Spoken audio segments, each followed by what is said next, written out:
So I thought I'd do a short video on having added a rotary device to my Vigotec printer.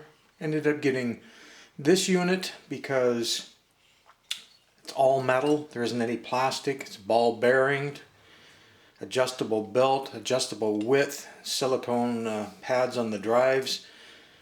You can get them anywhere from about 45 bucks to 55 bucks. So I ended up getting this one to play with.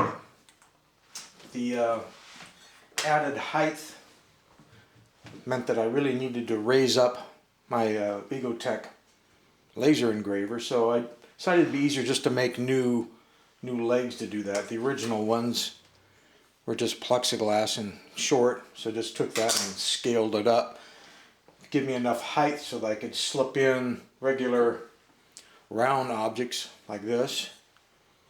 And here, see if we can. I did all kinds of different tests on this thing. I did just some text, whichever way I need to hold that, and of course some horse figures for the wife and grandkids and stuff, and smaller text. But anyway, it was just a test piece, and of course being the same diameter from one end to the other meant I could just lay it on here and go.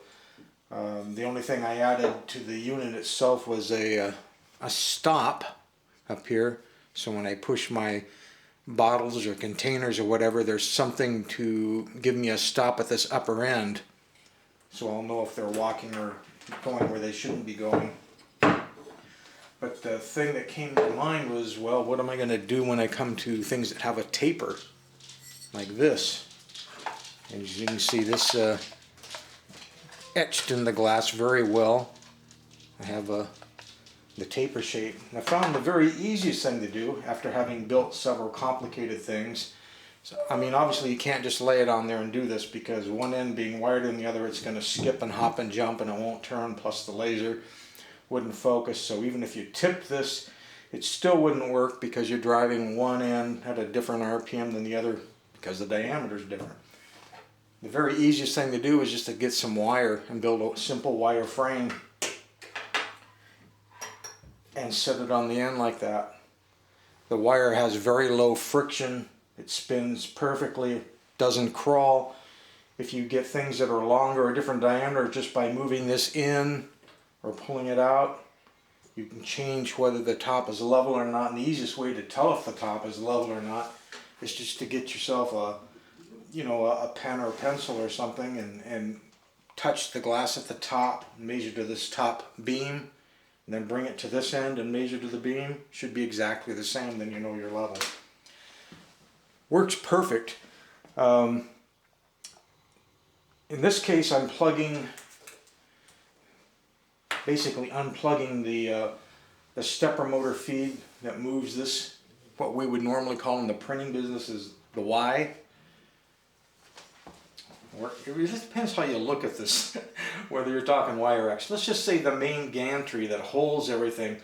Let's disconnect that motor and connect to this, because if you have to move a motor, why not move the one of least amount of mass so the thing can have proper speed and not be slipping on everything like that. So leave your one that's out on the arm is the working one, and substitute this for the one that would normally be trying to move all the mass. So this stays stationary and only this moves. And also you all want to look and see how your particular scanning software operates.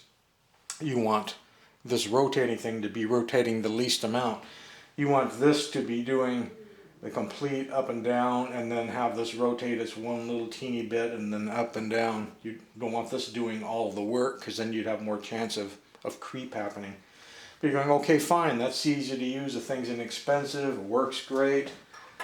Whatever, I want to go back to printing on tiles and glass and stuff. Well, I didn't want to have to be taking these legs off every time to do that, so I just went on Thingiverse and downloaded this scissor lift.